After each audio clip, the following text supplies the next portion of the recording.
जय हिंद। आज हम जानेंगे इतिहास के बारे में और कुछ मिनटों के वीडियो में हम पूरा प्राग इतिहास ख़त्म करेंगे। उसके पहले हम सबसे पहले इतिहास की कुछ बेसिक जानकारी प्राप्त करते हैं। चलिए आइए देखिए। सबसे पहले इतिहास किसे कहते हैं? अतीत का अध्ययन ही इतिहास कहलाता है। किसका अध्ययन? अतीत का, बीते हुए समय का अध्ययन ही इतिहास कहलाता है। और इतिहास के जो जनक है वो कौन है? हेरोडोटस। इतिहास के जनक हेरोडोटस कहते हैं। इस याद करने का सबसे आसान तरीका क्या है? ह से हिस्ट्री और ह से हेरोडोटस। तो इतिहास के जनक कौन हो गए? हेरोडोटस। चलिए अब हम जानते हैं इतिहास के भागों के बारे में। किसी भी चीज को पढ़ने के लिए उसे पहले कई भागों में विभाजित किया जाता है। इसी तरह इतिहास को पढ़ने और आसान बनाने के लिए इसे हम मूल रूप से 3 भागों में विभाजित करते हैं। कितने भागों में? 3 भागों में विभाजित करते हैं, जिसमें आता है, पहला आता है प्रागैतिहासिक काल। प्रागैतिहासिक काल वह काल होता है जिसमें न ही मानव लिखा और न ही जिसे पढ़ा गया। दूसरा होता है आद्य ऐतिहासिक काल। आद्य ऐतिहासिक काल क्या होता है? आद्य ऐतिहासिक काल वह होता है जिस समय मानव कुछ भी लिखे पर उसे पढ़ा नहीं जा सका, वैसे ही लिख दिए हैं पर उसे पढ़ा ना जा सका। और तीसरा होता है ऐतिहासिक काल। ऐतिहासिक काल वह होता है जिसमें मानव ने लिखा और उसे पढ़ा भी गया। तो फिर प्रागैतिहासिक काल को हम कई भागों में बांटते हैं, जिसमें हम मुख्यतः प्रागैतिहासिक काल में पाषाण काल का अध्ययन करते हैं। और पाषाण काल को हम 4 भागों में बांटते हैं। इसमें आता है पहला पूरा पाषाण काल, फिर आता है मध्य पाषाण काल, फिर आता है नव पाषाण काल और फिर आता है ताम्र पाषाण काल। पूरा पाषाण काल वह होता है जिसमें चित्रकारी और आगों की खोज होती है। इसे हम दूसरे वीडियो में डिटेल से जानेंगे। और आद्य ऐतिहासिक काल। आद्य ऐतिहासिक काल वह होता है जिसमें हम सभ्यताओं के बारे में ज्ञान प्राप्त करते हैं। अब इसमें 3 सभ्यता मुख्य रूप से हैं। पहला है सिंधु सभ्यता, दूसरा है कांसा, तीसरा है हड़प्पा सभ्यता। ऐतिहासिक काल को हम काल खंडों में विभाजित करते हैं, जिसमें आता है प्राचीन काल, मध्यकाल, आधुनिक काल, नेहरू काल और विश्व। प्राचीन काल में हम प्राचीन पढ़ेंगे, जिसमें बौद्ध धर्म, जैन धर्म, मौर्य काल, ये सभी हम प्राचीन काल में पढ़ेंगे। मध्यकाल में आ जाएगा दिल्ली सल्तनत, मुगलों का आक्रमण, ये सब आ जाएगा मध्यकाल में। और फिर आ जाता है आधुनिक, इसे मॉडर्न पीरियड कहते हैं। इसमें विदेशी कंपनियों का आगमन पढ़ेंगे। फिर उसके बाद क्रांति के लिए आ जाएगा नेहरू काल, और नेहरू काल के बाद से हम पढ़ देंगे विश्व। प्राग ऐतिहासिक काल यह इतिहास का वह समय था जब मानव न ही लिखना जानता था और न ही पढ़ना जानता था। यह इतिहास का सबसे प्रारंभिक समय था। इस समय मानव लिखना पढ़ना नहीं जानता था। इसकी जानकारी केवल पुरातात्विक साक्ष्यों से मिलती है। इसके अंतर्गत पाषाण काल आता है। पाषाण काल क्या होता है जानते हैं? Stone age. यह वह समय जब मानव पत्थर के औजार एवं हथियारों का उपयोग करता था, उसे पाषाण काल कहते हैं। इस पाषाण काल में केवल मानव पत्थर के औजार एवं हथियारों का उपयोग करता था। अब पाषाण काल में मतलब पत्थर होता है, पाषाण मीन्स पत्थर होता है, तो मानव इस समय केवल पत्थर के औजारों का उपयोग करता है। अब पाषाण काल है, इसकी जानकारी कभी ना तो कभी किसी ने दी होगी। आइए इसके बारे में जानते हैं। भारत में सर्वप्रथम 1863 ईस्वी में रॉबर्ट ब्रूस प्रूट ने पाषाणकालीन सभ्यता की खोज की थी। पाषाणकालीन सभ्यता की खोज किसने की थी? रॉबर्ट ब्रूस प्रूट ने। और कब की थी? 1863 ईस्वी में। यह क्वेश्चन भी बन सकता है। तो आइए देखते हैं पाषाण काल के बारे में। पाषाण काल को 4 भागों में विभाजित किया जाता है। कितने भागों में? पाषाण काल को 4 भागों में विभाजित किया जाता है, जिसमें पहला आता है पूरा पाषाण काल। यह 20 लाख ईस्वी पूर्व से 12,000 ईस्वी पूर्व तक चला। यह इतिहास का सबसे प्रारंभिक समय था। जो पूरा पाषाण काल है वह इतिहास का सबसे प्रारंभिक समय था। इस समय के मानव को हम आदि मानव कहते हैं। इस समय के मानव को क्या कहा जाता है? आदि मानव कहा जाता है। और और क्या क्या था इस समय की विशेषताएं क्या थी। मानव को आखेटक या शिकारी कहा जाता है। मानव क्या थे, खाना बदोश थे और खाद्य संग्राहक थे। पूरे पाषाण काल में इस चित्रकारी का प्रारंभ हुआ। चित्रकारी इसी समय मानव ने गुफाओं में चित्रकारी करना प्रारंभ कर दिया और पूरे पाषाण काल के समय ही आग की खोज हुई। तो इससे क्वेश्चन बनता है कि आग की खोज किस समय हुई। तो आग की खोज पूरा पाषाण काल के समय हुआ था। देखते हैं मध्य पाषाण काल। मध्य पाषाण काल, इस समय मानव छोटे हथियारों का उपयोग किया था जिसे माइक्रोलिथ कहते हैं और पूरे मध्य पाषाण काल को ही माइक्रोलिथ काल भी कहते हैं हम। इस समय अंत्योष्टि कार्यक्रम का आरंभ हुआ था।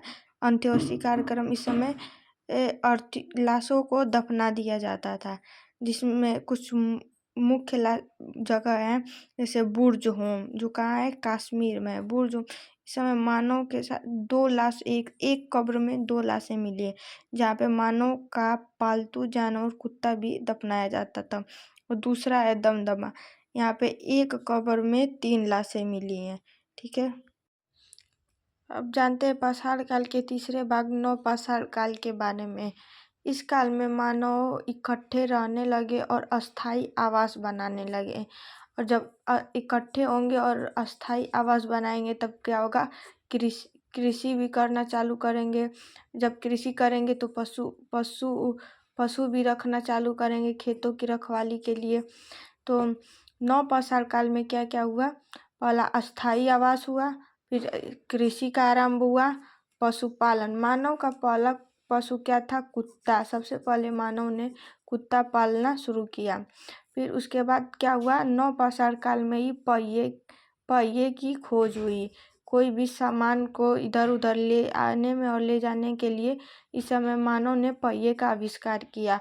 और नव पाषाण काल में मनका जिसे मिट्टी के मटके को मनका कहा जाता है। तो नव पाषाण काल में मनका का अभी आविष्कार हुआ, जो पानी रखने के लिए। अब आते हैं चौथा, जिसे हम ताम्र पाषाण काल कहते हैं। इस ताम्र पाषाण काल क्यों कहते हैं, क्योंकि इसी समय तांबे का खोज हुआ। तो ताम्र पाषाण काल में क्या हुआ था, तांबे का खोज। अब जब तांबा मिल गया तो क्या होगा, औद्योगिकरण होगा। तो ताम्र पाषाण काल में क्या हुआ, तांबे की खोज हुई और औद्योगिकरण हुआ। ठीक है, अब जानते हैं पाषाण काल के तीसरे भाग नव पाषाण काल के बारे में।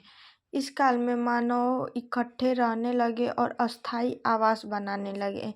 और जब इकट्ठे होंगे और अस्थायी आवास बनाएंगे तब क्या होगा, कृषि भी करना चालू करेंगे। जब कृषि करेंगे तो पशु भी रखना चालू करेंगे खेतों की रखवाली के लिए।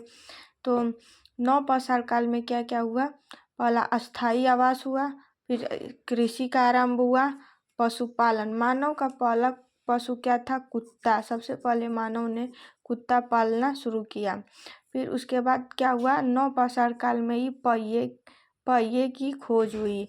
कोई भी सामान को इधर उधर ले आने में और ले जाने के लिए इस समय मानव ने पहिए का आविष्कार किया। और नव पाषाण काल में मनका जिसे मिट्टी के मटके को मनका कहा जाता है। तो नव पाषाण काल में मनका का अभी आविष्कार हुआ, जो पानी रखने के लिए। अब आते हैं चौथा, जिसे हम ताम्र पाषाण काल कहते हैं। इस ताम्र पाषाण काल क्यों कहते हैं, क्योंकि इसी समय तांबे का खोज हुआ। तो ताम्र पाषाण काल में क्या हुआ था, तांबे का खोज। अब जब तांबा मिल गया तो क्या होगा, औद्योगिकरण होगा। तो ताम्र पाषाण काल में क्या हुआ, तांबे की खोज हुई और औद्योगिकरण हुआ। ठीक है, तो अब तक के वीडियो में हम लोग प्राग ऐतिहासिक काल के बारे में महत्वपूर्ण जानकारियाँ प्राप्त कर चुके हैं। अब इसके आगे कुछ क्वेश्चन, मोस्ट इम्पोर्टेंट क्वेश्चन भी देख लेते हैं। जैसे पहला धातु क्या था, तांबा। बहुत लोग लोहे पे ट्रिक कर देते हैं पर वो गलत है। पहला जो धातु है वो क्या है, तांबा। किसी भी एग्जाम में पूछ सकता है। और क्या है, मानव द्वारा पाला गया जानवर क्या है, कुत्ता है। ठीक है, गाय नहीं है। बहुत लोग गाय पे ट्रिक कर देते हैं पर वो गलत है। मानव द्वारा पाला गया जानवर क्या है, कुत्ता है। और पुरातत्व के जनक किसे कहते हैं? ब्रूस फ्रूट को कहते हैं। पुरातत्व के जनक जो है वो ब्रूस फ्रूट है। और भारतीय पुरातत्व के जनक कौन है? कनिंघम। अब जानते हैं और आगे। अंतर्राष्ट्रीय पुरातात्विक म्यूजियम, जो पुरानी चीज़ें होती है उसे रखने के लिए जो अंतर्राष्ट्रीय पुरातात्विक म्यूजियम है वो कहाँ है? कोपेनहेगन में। कहाँ है? कोपेनहेगन में। और भारतीय पुरातात्विक संग्रहालय क्या है? भोपाल, जिसे इंदिरा गांधी मानव संग्रहालय कहते हैं। यह सांस्कृतिक मंत्रालय के अधीन आता है। तो पहला क्वेश्चन क्या था? पुरातत्व के जनक किसे कहते हैं? ब्रूस फ्रूट को। भारतीय पुरातत्व के जनक कौन है? कनिंघम है। और अंतर्राष्ट्रीय पुरातात्विक म्यूजियम कहाँ है?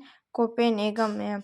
और भारत का पुरातात्विक संग्रहालय कहाँ है? भोपाल, जिसे इंदिरा गांधी मानव संग्रहालय कहते हैं। और किस मंत्रालय के अधीन आता है? तो सांस्कृतिक मंत्रालय के अधीन आता है। अभी तक हम लोग जितना पढ़ लें उससे बनने वाले मोस्ट इम्पॉर्टेंट ऑनलाइन क्वेश्चन देखेंगे हम लोग। तो पहला क्वेश्चन क्या है?